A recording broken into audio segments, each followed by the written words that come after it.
Hello and welcome to the lecture series of ordinary differential equations. मेरा नाम है प्रभाष कुमार और हम आपको पढ़ा रहे हैं ऑर्डिनरी डिफरेंशियल इक्वेशंस।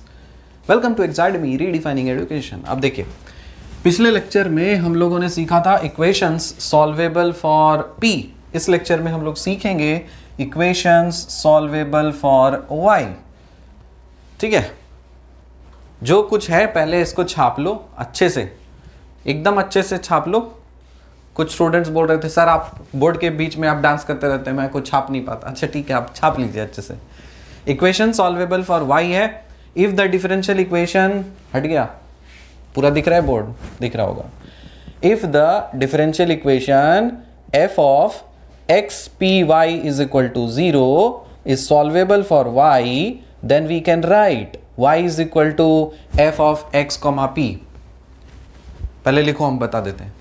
फिर differentiating with respect to x, p is equal to f of x p comma d P by D x. F of x p c is equal to 0। इसी में है पूरा जिस्ट। तीन तरह का classification आपको समझाया, equation solvable for p, equation solvable for y, equation solvable for x. सीखेंगे ट्रिक याद क्या रखना है, जैसे वो मिसिंग टिसिंग वाला लिखाया था शायद पिछले लेक्चर में कि अगर y मिसिंग है तो x वाला इक्वेशन सॉल्वेबल फॉर x होगा, अगर x मिसिंग है किसी टर्म में तो इक्वेशन सॉल्वेबल फॉर y होगा। अगर वो आपको कंफ्यूजिंग लग रहा है तो एक सिंपल सा लॉजिक आप याद रखिए।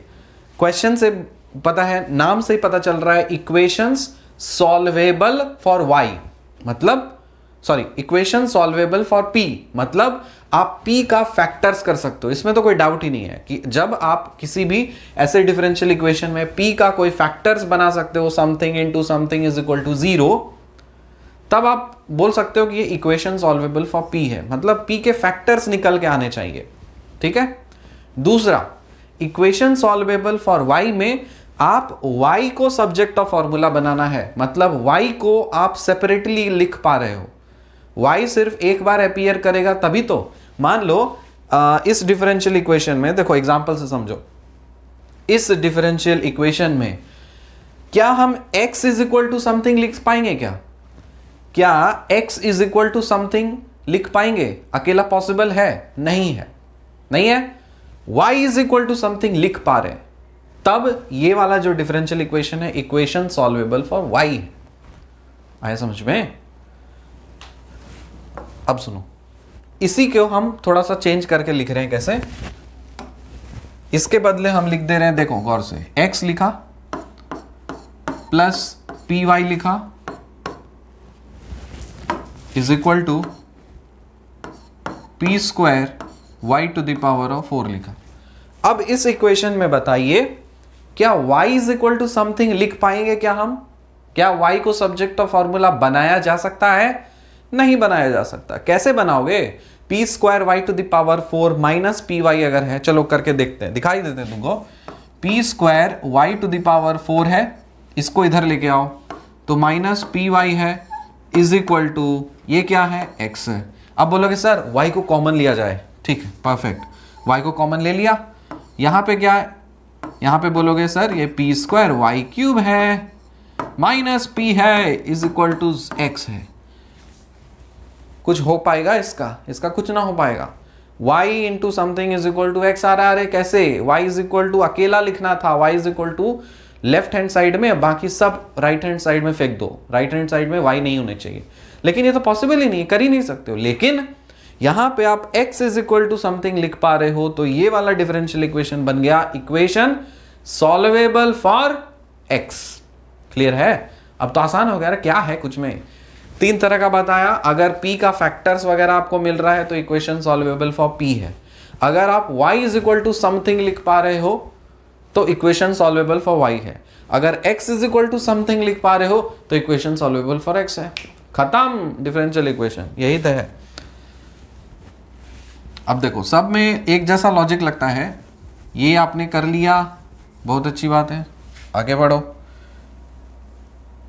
y is equal to something लिख दिया। अब अगला स्टेप क्या करना है? अगला आपको दोनों साइड डिफरेंशिएट कर देना है with respect to x। y is equal to something लिखा तो यहां किसके रेस्पेक्ट में डेरिवेटिव करोगे? y is equal to something लिखा है ना, किसके रेस्पेक्ट में डेरिवेटिव करोगे? विथ रेस्पेक्ट टू x, क्योंकि फंक्शन किसका है? x का फंक्शन है, तो x के रेस्पेक्ट में डेरिवेटिव करेंगे ना। इक्वेशन सॉल्वेबल फॉर x रहेगा तो उसमें y के रेस्पेक्ट में डेरिवेटिव करेंगे, बस यही अंतर होता है। y is equal to f of x comma p है, तो इसमें हम दोनों साइड x के रेस्पेक्ट में डेरिवेटिव लेंगे। अगर आप x is equal to something लिखा हुआ है तब आप उस केस में y के रेस्पेक्ट में डेरिवेटिव करिएगा, पहली बात। दूसरी बात, ये आपको हमेशा ध्यान रखना है कि जब भी dy बाई dx की बात होगी उसको हम लोग p बोलेंगे, और जब इसको पलट करके अगर हम बात करेंगे dx बाई dy की अगर बात होगी तो इसका रेसिप्रोकल 1 बाई p लेंगे। इतना चीज आपको ध्यान रखना है। ये काम लगेगा इस वाले लेक्चर में। dy बाई dx मतलब p, क्लेराट इक्वेशन में भी सीखे थे, इक्वेशन सॉल्वेबल फॉर p में भी सीखे थे, और इक्वेशन सॉल्वेबल फॉर y में भी ये लगेगा।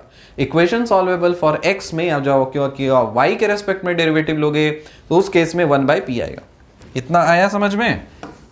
ठीक है, चलो।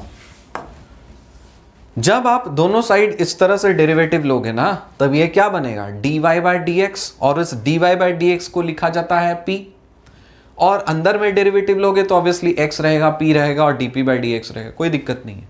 जो फाइनल आपका सॉल्यूशन मिलके आएगा उसमें x p c रहेंगे।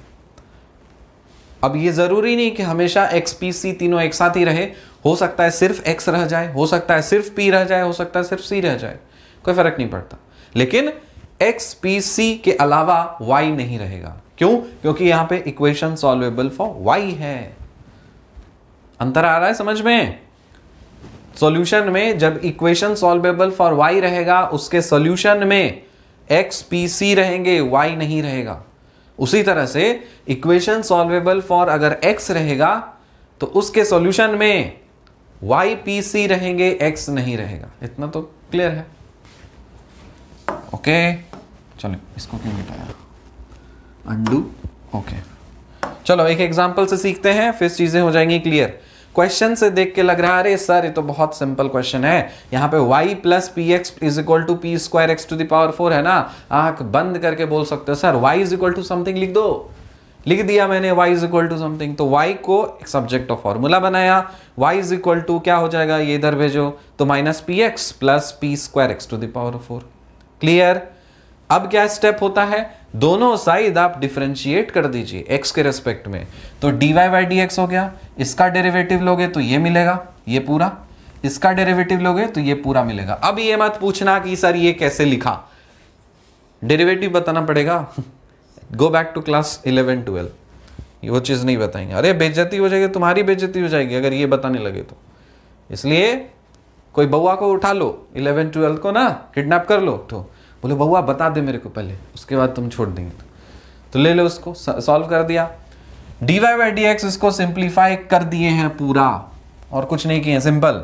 dy बाई dx के जगह लिखा है p, और इधर का वैसा ही छोड़ दिया। फिर सबको एक साथ आप लेकर के चले आओ, इसको इधर लगा दो या फिर इसको इधर लेकर के आ जाओ, आपको मिल जाएगा इधर। यही करना है, राइट हैंड साइड में इक्वल टू करना है 0। फिर यहां से जो मर्जी कॉमन लेना ही है आपको। जब आप कॉमन कुछ लोगे तो ये बन करके अलग अलग फैक्टर्स आएंगे। ठीक है, अब यहाँ पे कंफ्यूज मत होना सर यहाँ पे हम क्या p है इक्वेशन सॉल्वेबल फॉर p, नहीं। अरे क्वेश्चन में देखो, क्वेश्चन देख करके आपको आइडेंटिफाई करना है। यहाँ पे क्वेश्चन में क्या है, y is equal to something लिख पा रहे हो, मतलब इक्वेशन सॉल्वेबल फॉर y है, और इसके बाद में कुछ फैक्टर आए तो सो बात का बात है, ऑब्वियसली लाना पड़ेगा ताकि आप इसको इक्वल टू 0 कर पाओ या फिर इसको इक्वल टू 0 कर पाओ। अब सुनो मेरी बात, अगर इस वाले पार्ट को आप 0 पुट करते हो तो 1 minus 2px³ is equal to 0 हुआ, तो 2px³ इज इक्वल टू 1 हुआ। यहां से p क्या आ गया, 1/2x³। तो जब भी कांस्टेंट अवेलेबल नहीं होता सॉल्यूशन में तो वैसे सॉल्यूशन को क्या बोला जाता है, सिंगुलर सॉल्यूशन, हम सीखे हैं। तो इस पर्टिकुलर केस में हम लोग इस वाले पार्ट को, इस p की वैल्यू को कंसिडर नहीं करेंगे। इसलिए नहीं करेंगे क्योंकि ये हमें सिंगुलर सॉल्यूशन देगा, और सिंगुलर सॉल्यूशन का गूगल करके मैंने आपको दिखा दिया था कि कुछ समय बाद या कुछ समय पॉइंट हो सकता है वो सॉल्यूशन इनफिजिबल हो जाए या इनवैलिड हो जाए। ठीक है, इसलिए हम लोग इसको कंसिडर नहीं करते, हम लोग हमेशा जनरल सॉल्यूशन पे भरोसा करते हैं। सेकेंड वाला पार्ट को जब आप इक्वल टू 0 करिएगा तो ये इंटीग्रेट कर दो, दोनों साइड सिंप्लीफाई कर दो। मैं इस सब एक्सप्लेन नहीं कर रहा क्योंकि ये सब पता है आपको स्टेप्स। इंटीग्रेट किया, देखो देखो गौर से देखो, पॉज करो वीडियो, खुद आइडेंटिफाई कर लो। आ रहा है समझ में क्या है ये? यहां से बस ये निकल काम का था। मॉरल ऑफ द स्टोरी ये है कि सबसे पहले आपको y is equal to something एक सब्जेक्ट ऑफ फॉर्मूला बना लेना है, फिर दोनों साइड आपको x के रिस्पेक्ट में डेरिवेटिव ले लेना है। करने के बाद राइट हैंड साइड में 0 पुट करके, मतलब लेफ्ट हैंड साइड में सारे टर्म्स को लेकर के कुछ फैक्टर्स में कन्वर्ट कर लेना है, वहां से p की वैल्यूज निकाल लेनी है। p की दो वैल्यूज आ सकती है, एक सिंगुलर और एक जनरल।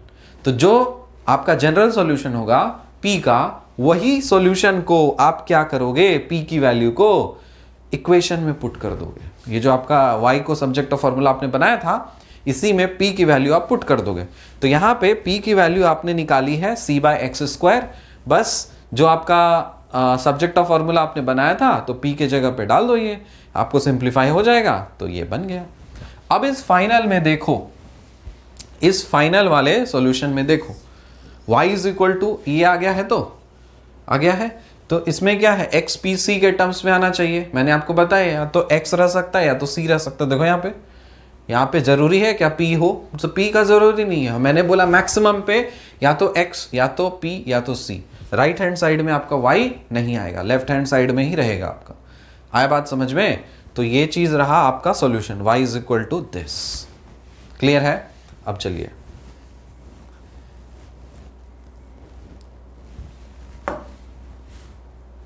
कुछ एग्जांपल्स हैं, करते हैं जल्दी जल्दी से सॉल्व।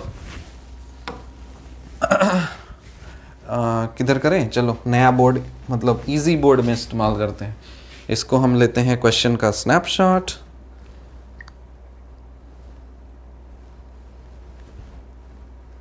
और इजी बोर्ड में इसको सॉल्व करेंगे। चलिए ओपन बोर्ड हो जाइए, थोड़ा समय के लिए आप गायब। उसमें मिटाने में सुविधा होता है, जल्दी फास्ट मिटता है।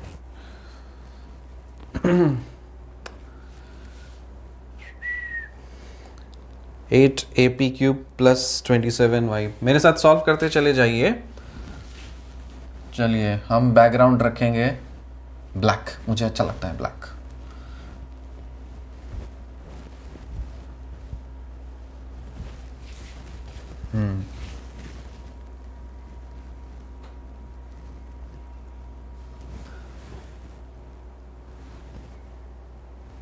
पहला क्वेश्चन आपके पास 8ap³ is equal to 27y। गौर से देखिए, 8ap³ is equal to 27y है।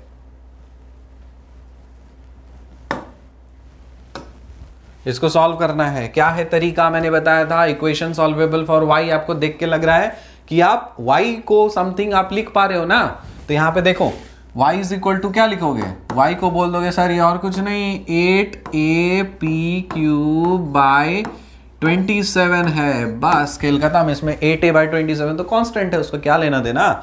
अब दोनों साइड आप डिफरेंशिएट कर दो, किसके रिस्पेक्ट में, x के रिस्पेक्ट में। तो dy/dx होगा इज इक्वल टू 8a/27, छोड़ दिए, कांस्टेंट है। p³ का डेरिवेटिव करो x के रेस्पेक्ट में। सबसे पहले p के रेस्पेक्ट में करेंगे तो ये बन जाएगा 3p², चेन रूल लगाया और मल्टीप्लाइड विथ dp/dx। कोई दिक्कत है? बिल्कुल नहीं है। dy/dx के जगह पे लिखना चाहिए मुझे p, और ये आ जाएगा आपका 8a/27 3p² dp/dx। ये p और ये कटा, 3×9=27 कटा। क्या मिल गया? मुझे मिल गया, इसको इधर पलटाइए, यहां पे आपको 1 हो गया। 1 is equal to 8a/9 p² dp/dx। ये मिल चुका है। इसको आप इधर भेज दीजिए, कोई दिक्कत नहीं है। तो इसको हम इधर जब भेजेंगे तो ये हमको लिख सकते हैं क्या, 9, अरे उठो, 9 डिवाइडेड बाय 8a, देखो देखो देखो 9 डिवाइडेड बाय 8a, dx इधर चलाएगा is equal to P square, इधर आया नहीं, पी स्क्वायर तो नहीं है यहाँ पे, तो पी है, sorry sorry sorry sorry, undo करना चाहिए मुझे, अंडू अंडू अंडू अंडू, ठीक है। 1 is equal to 8a by 9 आ गया, फिर p आ गया और इधर आ गया मेरा dp बाई dx आ गया। अब क्या करना है, इसको 9 डिवाइडेड बाई, इसको इधर लेकर के आओ, 8a हो गया, dx को इधर फेंक दीजिए और is equal to p dp आ गया। अब दोनों साइड करना है मुझे इंटीग्रेट, तो इधर भी इंटीग्रेट करो, इधर भी इंटीग्रेट करो, तो हम इसको इधर लिख रहे हैं, तो ये हो जाएगा P square divided by 2 is equal to, इधर लिखो 9 divided by 8a plus, sorry 9 divided by 8a,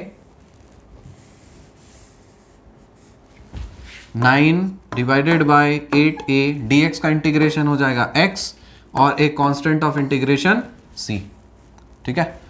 अब 2 से मल्टीप्लाई कर दीजिए, तो P square is equal to 9 by 2 से इधर मल्टीप्लाई करेंगे तो 2 4 जा, तो 9 बाय 4a हो जाएगा, इधर x हो जाएगा इधर, और 2 से मल्टीप्लाई करोगे तो 2c हो जाएगा। यहां से आप p निकालो, p निकालोगे तो क्या होगा, ये 9x divided by 4a plus 2c का पावर में 1/2, ये आ गया है। ये आपको कुछ और कांस्टेंट मान सकते हो, उसको कोई दिक्कत नहीं है, हम स्टार्टिंग में c माना है तो इधर 2 मल्टीप्लाई होगा तो उसको हम 2c लेकर के चल रहे हैं, कोई दिक्कत नहीं है। अब p आपका मिल चुका है ना, आप इस p को सब्स्टिट्यूट कर दो आपको इक्वेशन में, जो आपने उधर आपने सॉल्व किया था।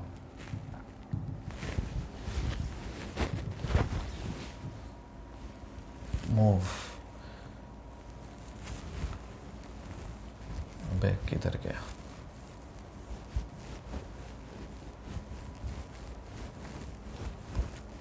अरे वेयर डिड यू गो, तो गायब हो गया ये तो। Zoom in zoom in zoom in, zoom out zoom out,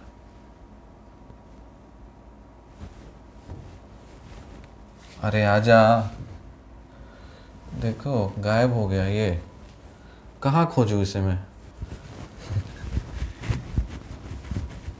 अरे यार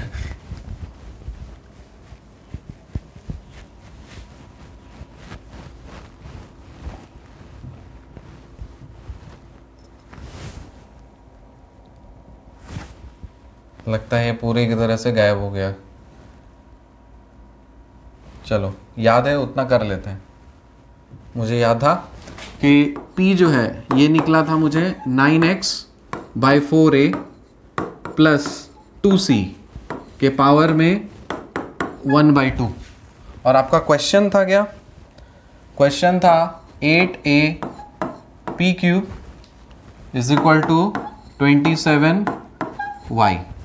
बस क्या करना है, p निकाला आपने, p को यहाँ पे पुट कर दीजिए, तो ये बन जाएगा आपका 8a, p के माथे पे पावर 3 है, तो ये बन जाएगा 9x by 4a plus 2c के पावर में 3/2 इज इक्वल टू 27y। ठीक है, इसको आपको तुमको ये डिवाइड वगैरह करना है, तो इसका 27 से इधर डिवाइड कर दीजिए, तो आप इसको लिख सकते हैं y is equal to finally 8a by 27 9x by 4a plus 2c के पावर में 3/2। ठीक है, इतना ला करके छोड़ दो, थोड़ा सजा करके, तो आपका काम हो जाएगा। समझ में आया बात? तो ये बन गया है इक्वेशन आंसर, ये आपका सॉल्यूशन हो गया। चलो अगला क्वेश्चन देखते हैं, सॉल्व करना और मैच करना कि आपका ये आया है कि नहीं आया। अगला सवाल, अब सॉल्व करेंगे हम लोग अगला सवाल। अगला सवाल है मेरे पास नंबर 3। नंबर 3 है y is equal to sine P minus P cos P. जो स्टार्टिंग में मैंने लिखा था उसमें p मिसिंग था, इसको करेक्ट कर लीजिएगा। y is equal to sine P minus P cos P. इसको सॉल्व करना है। देख के लग रहा है ना क्या कि इक्वेशन सॉल्वेबल फॉर y है, इक्वेशन सॉल्वेबल फॉर y है। तो दोनों साइड आप डिफरेंशिएट करिए x के रेस्पेक्ट में, तो ये बन जाएगा dy by D X is equal to, इसका डेरिवेटिव हो जाएगा cos p, इसको आप लिख सकते हो dp बाई डी एक्स। ठीक, माइनस करो, प्रोडक्ट ऑफ टू फंक्शंस है तो p रहने दो, फिर इसका डेरिवेटिव लेना है हमको। cos p का होता है माइनस साइन p और dp बाई डी एक्स होगा। ये हो गया पहला पार्ट। फिर plus second function cos p into derivative of the second part, so ये बन जाएगा dp बाई डी एक्स। तो dp बाई डी एक्स हो गया, very good. dy by D x की जगह पे आप लिख सकते हो p cos p into dp by D x minus minus minus plus, तो ये बन जाएगा p sine p into dp by D x, फिर minus cos p into dp by D x. देखो cos p into dp by D x minus cos p into dp by D x हो जा रहा है, ये cancel, बचेगा ये। तो इसको आप क्या लिख सकते हो, p is equal to p sine p dp by D X. यहाँ से p और p उड़ा सकते हैं, ये बन जाएगा आपका dx is equal to sine p into dp। Integrate करेंगे, ये क्या मिलेगा, x is equal to sine का integration minus cos p plus c। ठीक है, तो यहां से x क्या आ गया, x आ गया c, या बेटर है यहां से cos p लिखो। यहां से आप cos p को लिख सकते हो क्या, cos p आ जाएगा c माइनस x।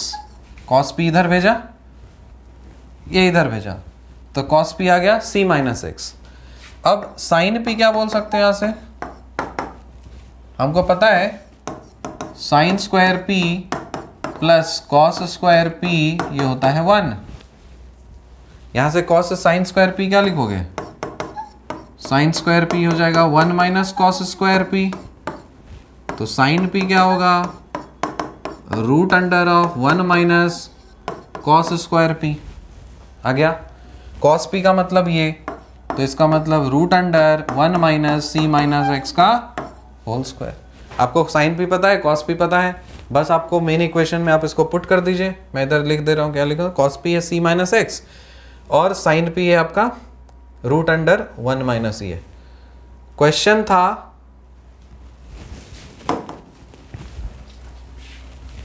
आपका y is equal to sine p minus p cos p। तो y is equal to sine p के बदले क्या लिखोगे, अरे साइन p के बदले ये लिखा root under of 1 minus C minus x का whole square minus p into cos p के बदले क्या लिखेंगे, c minus x. Sine p minus p cos p, तो यही है आंसर, रूट अंडर दिस। तो ये हो गया आपका आंसर, बुझली, आ गया ना। यहां पे देखो XPC के टर्म्स में आ गया, ये तो आना चाहिए इसमें। अब हम कर रहे हैं इसका आखिरी सवाल और आपको कुछ होमवर्क्स वगैरह देंगे। अगला क्वेश्चन लिखो, y is equal to 2xp, ये थोड़ा अलग टाइप का क्वेश्चन है, plus f of xp square है। इसको सॉल्व करते हैं। ये भी आपको दिख रहा है इक्वेशन सॉल्वेबल फॉर y है, क्योंकि y is equal to something आप लिख पा रहे हो। डिफरेंशिएट कर दीजिए, dy by D X is equal to, यहाँ पे देखो प्रोडक्ट ऑफ टू फंक्शंस है ना, तो आप लिखो first function 2p into derivative of second function, फिर plus second function into derivative of first function d by D x of 2p। कोई दिक्कत नहीं। इसको आप लिख सकते हो पी के रेस्पेक्ट में करोगे तो ये बन जाएगा आपका F dash X P square into, ठीक है। इसके बाद फिर D D x of x P square होगा, एक्स के रेस्पेक्ट में करोगे। D Y by D x की जगह पे हम लिखेंगे p इज इक्वल टू, ये हो जाएगा 1 तो इसको लिख दीजिए आप 2p। फिर यहाँ पे आप लिख सकते हो x इंटू, ये बन जाएगा 2, बाहर निकाल दो, और ये D P by D x, इसमें कोई दिक्कत नहीं, plus F dash X P square हो गया। यहाँ पे भी प्रोडक्ट ऑफ टू फंक्शंस, तो इसको हम लिख सकते हैं first function into derivative of second function plus second function into derivative of first function. कोई भी स्टेप जंप नहीं। p is equal to 2p plus 2x D P by D X plus F dash X P square. यहाँ पे आप लिख सकते हो क्या, x into 2p into D P by D X, D P by D X plus ये बन जाएगा आपका पी स्क्वायर। अब थ्रू आउट आप कर दीजिए मल्टीप्लाई, तो आप इसको लिख सकते हो p is equal to 2p plus 2x D P by D X plus 2px into F dash X P square into D P by D X, D P by D X. एक काम किया जा सकता है, रुको, यहाँ पे एक काम किया जा सकता है, पी स्क्वायर है ना, तो आप उसको ऐसे ही छोड़ दीजिए। आपको फैक्टर्स बनाने हैं तो थोड़ा सा आप दिमाग अगर आप लगाओगे तो इसको आप इधर भेज दीजिए, तो ये p आ जाएगा। चलो करके देखते हैं। 2x D P by D x, ये लिखा, ये इसको पलटा है तो ये बन जाएगा प्लस p। हाँ ठीक है, ये हो गया। देखो अंदर में देखो, p स्क्वायर है यहाँ पे आप p को कॉमन ले सकते हो। 2x D P by D x ये हो गया, फिर प्लस देखो यहाँ पे कुछ कॉमन p आ सकता है, कॉमन p को आप कॉमन ले सकते हो, और f dash X P square रहने दो, और अंदर में आपका आ सकता है क्या, 2x into D P by D x, 2x into D P by D x. देखो पेयर बनाना है तो यहाँ पे देखो 2x D P by D x, इधर भी 2x D P by D x, और ये तो है अंदर में, बाहर में आप p ले चुके हो तो प्लस p। यस, हो चुका है आपका काम। देखो गौर से, 2x D P by D X plus p, 2x D P by D X plus p, और ये है equal to right hand side में है 0। तो ये हो गया आपका एक पार्ट, और ये अब कॉमन निकाल सकते हैं ना, इसको कॉमन ले लो, इस पूरे टर्म को आप कॉमन ले लो, तो इसको आप बोल सकते हो ये और कुछ नहीं, 2x D P by D X plus p, इसको आप कॉमन ले लीजिए, और यहाँ से इसको आप 1 लिख सकते हो, और plus p into F dash X P square कर। यहाँ पे थोड़ा सा दिमाग लगाना पड़ेगा कि कैसे इसको कॉमन और पेयर्स बनाया जाए ताकि something into something equal to 0 आप कर सको। तो बहुत ही आसानी से हम लोग ये कर चुके हैं। अब देखो, या तो ये इक्वल टू 0 हो सकता है, या तो ये इक्वल टू 0 हो सकता है, दोनों करके देखते हैं। चलो इसको करके देखते हैं। एक बार ये इक्वल टू 0 हो सकता है, या फिर ये इक्वल टू 0 हो सकता है, दोनों करके हो सकता है। तो अगर हम मान लो 1 plus p into F dash X P square is equal to, अगर हम 0 लिखते हैं तो क्या हम यहाँ से p into F dash X P square is equal to -1 लिखेंगे? यहाँ से p इज इक्वल टू क्या लिखेंगे? -1 divided by F dash X P square. अब सुनो गौर से दुनिया वालों कि p इज इक्वल टू, अगर ये देते हो इसमें तो कोई कांस्टेंट ही नहीं है। जैसे मैंने बताया जिसमें कोई कांस्टेंट नहीं होता तो वो क्या देता है, ये आपको सिंगुलर सॉल्यूशन देगा। So this will give you singular solution, इसलिए इसको हम लोग कंसिडर नहीं करेंगे। सेकेंड वाला पार्ट है मेरे पास 2x into D P by D X plus P is equal to 0। चलो इसको करके देखें, यहां से p निकालना है, क्या होता है, इसको आप लिख सकते हो 2x into D P by D X is equal to, sir ये माइनस p है, वेरिएबल सेपरेट कर दीजिए ना, इसको आप लिख दीजिए डी पी बाई पी कर दीजिए, और इसको आप कर सकते हैं इधर, ये इधर पलटेगा और ये इधर जाएगा, तो dx ऊपर चला आया और नीचे में क्या आ गया, 2x आ गया, 2x आ गया विथ अ नेगेटिव साइन आ गया, ठीक है। तो इसको आप लिख सकते हो dp बाई पी प्लस कर दो 1/2 into D x by x, ठीक है, इज इक्वल टू 0। ये लिख सकते हैं हम, ठीक। अब दोनों साइड इसको आप इंटीग्रेट कर दो, जब आप इंटीग्रेट करोगे तो ये बन जाएगा आपका ln p, इधर भी कर दो, तो ये बन जाएगा ln p plus half ln x is equal to ln c कर दो। इसको आप लिख सकते हो ln p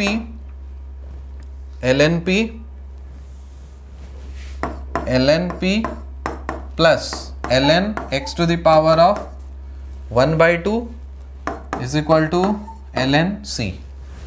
अब log a plus log b, तो px to the power of 1/2 is equal to c लिख सकते हैं।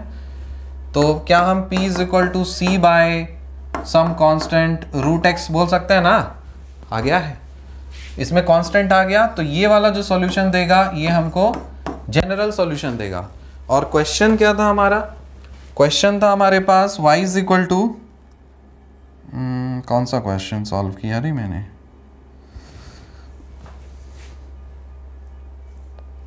कौन सा क्वेश्चन सॉल्व किया, देख, oh yes right, question solve किया है y is equal to 2xp plus f of xp square, ये क्वेश्चन है। अब यहाँ पे बस इसको पुट कर दो इसमें, so y is equal to 2x, p के जगह पे c by root x plus f of x into c by x, यहाँ से काटोगे, so y is equal to क्या मिलेगा, ये रूट x हो गया, तो 2c root x plus f of c, देखो आ गया ना, क्या बताए थे, आंसर किसके टर्म्स में आता है, xpc के टर्म्स में। यहाँ p नहीं आया तो कोई दिक्कत नहीं है, x और c है, ये हो गया आपका आंसर। मैं आपको 2 क्वेश्चन दे रहा हूँ, इसको आप प्लीज सॉल्व कर लीजिएगा और आंसर आप कमेंट सेक्शन से मैच कर लीजिएगा, प्लीज आप कमेंट सेक्शन से मैच करिएगा, क्योंकि मैंने इसे सॉल्व नहीं किया है तो मुझे आंसर पता नहीं है। So y is equal to 3x, y is equal to 3x plus a log p, और 5th क्वेश्चन है xp square minus 2yp plus ax is equal to 0। अब देख के बोलो ये इक्वेशन सॉल्वेबल फॉर p है या x है, इसको तो देख के लग रहा है इक्वेशन सॉल्वेबल फॉर y है, क्योंकि y is equal to something आप लिख पा रहे हो, ये इक्वेशन सॉल्वेबल फॉर x भी है, ठीक है, क्योंकि आप x is equal to something लिख पा रहे हो, और ये लेकिन इक्वेशन सॉल्वेबल फॉर y भी है और x भी है, क्योंकि आप x को कॉमन वगैरह लेकर के कर सकते हो। तो आप दोनों तरीके से सॉल्व करिएगा, कोई दिक्कत नहीं है। अगले लेक्चर में हम आपको सिखा देंगे इक्वेशन सॉल्वेबल फॉर x, ठीक है, तो इसको आप मैच करिएगा। हालांकि ये इक्वेशन सॉल्वेबल फॉर y करके क्या आ रहा है आपका आंसर, प्लीज कमेंट सेक्शन में बताइएगा, और आपका जो आंसर है वो प्लीज आप अपने जो कमेंट सेक्शन से उससे से मैच कर लीजिएगा, क्योंकि मैंने इसे सॉल्व नहीं किया है तो मुझे इसका आंसर पता नहीं है, ठीक है। कभी कभी ये सब ब्रेनस्टॉर्मिंग करना जरूरी होता है, समझ में आया, तो अपने पीयर से, आसपास के आजू बाजू लोगों से उसको क्वेश्चन फेंकते जाओ, अरे बना, ये बना, वो बना, ठीक है। आपने जो सॉल्व किया आप अपना सॉल्यूशन देखिए, सामने वाला क्या क्या सॉल्यूशन आया, आंसर मैच किए, उसका अप्रोच मैच करिए, आपको बहुत चीज़ सीखने के लिए मिलेगा। ये सारी चीज़ें हैं, सीखने का तरीका होता है। अगर कोई एक टीचर हर चीज़ बता दे रहा है आपको तो गलत है, ऐसा नहीं किया जा सकता। ये परंपरा बोले ना कि मतलब हमारे एजुकेशन सिस्टम में बोले कि खत्म होता सा हो गया है। ये जो टीचिंग का स्टाइल जो है ना, मतलब बहुत पुराने जमाने में बुद्धिस्ट एकदम उस समय या फिर एकदम पूरा जैसे होता था एकदम पूरा पौराणिक कथाओं में, गुरुकुल में जब रहा करते थे लोग, तो उस समय ऐसे सबसे द बेस्ट एग्जांपल आपको ये चाणक्य और चंद्रगुप्त का लगता है। ठीक है, चाणक्य और चंद्रगुप्त हर चीज़ नहीं सिखाते थे, उसको छोड़ देते थे, हर प्रॉब्लम क्रिएट करते थे वो और उसको डाल देते थे उस प्रॉब्लम में। अब वो ऑब्वियसली क्योंकि उसको सीखना पड़ता था कि जैसे मान लीजिए किसी को तैराने के लिए अगर सिखाना पड़ता है ना, तो यहाँ पे जो होता है ना गाँव में क्या करते हैं, फेंक देते हैं तालाब में, ज़्यादा पानी नहीं रहता, मतलब तालाब में फेंक देते हैं। अब ऑब्वियसली जान बचाने के लिए तो छटपट हाथ पैर इधर उधर मारेगा ही, और ऑब्वियसली अगर ज़्यादा क्रिटिकल हो गया तो बचाने के लिए हैं लोग, लेकिन इस तरह से फेंक दिया जाता है ताकि वो सीख जाए ऑटोमेटिकली। आपको भी वही करना है, मैं भी वही कर रहा हूँ। ठीक है, तो मैंने इतना बता दिया, 2 क्वेश्चन ही दिए हैं ना, मात्र 2 क्वेश्चन दिए हैं। ये इसका सॉल्यूशन खुद से नहीं कर सकते तो काहे ऑफिसर, क्या चीज का ऑफिसर बनोगे तुम, क्यों बनोगे ऑफिसर? आईएएस क्या हमेशा प्राइम मिनिस्टर को जाकर के कंसल्ट करता है क्या हर प्रॉब्लम के लिए? Okay Modi ji what to do, Modi ji what to do, ऐसे बोलता है क्या? नहीं बोलता है ना, चाहे मोदी जी हो, चाहे मनमोहन सिंह जी हो, चाहे इंदिरा गांधी हो, ऐसा नहीं होता। कोई भी आने वाले समय में कोई भी हो, ठीक है, शायद अरविंद केजरीवाल जी हो आने वाले समय में इंडिया के प्राइम मिनिस्टर, तो जो भी हो, आईएएस ऑफिसर जो है हमेशा प्राइम मिनिस्टर को अप्रोच नहीं करता, इसीलिए बनाया गया है ताकि वो इंडिपेंडेंटली काम कर सके।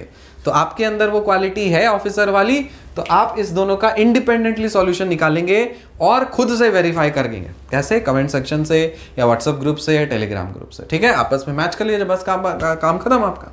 समझ में आया? तो इस लेक्चर में हम लोग सीखें इक्वेशन सॉल्वेबल फॉर वाई, अगले लेक्चर में सीखेंगे इक्वेशन सॉल्वेबल फॉर एक्स। मिलते हैं आपसे अगले लेक्चर में, तब तक के लिए बाय।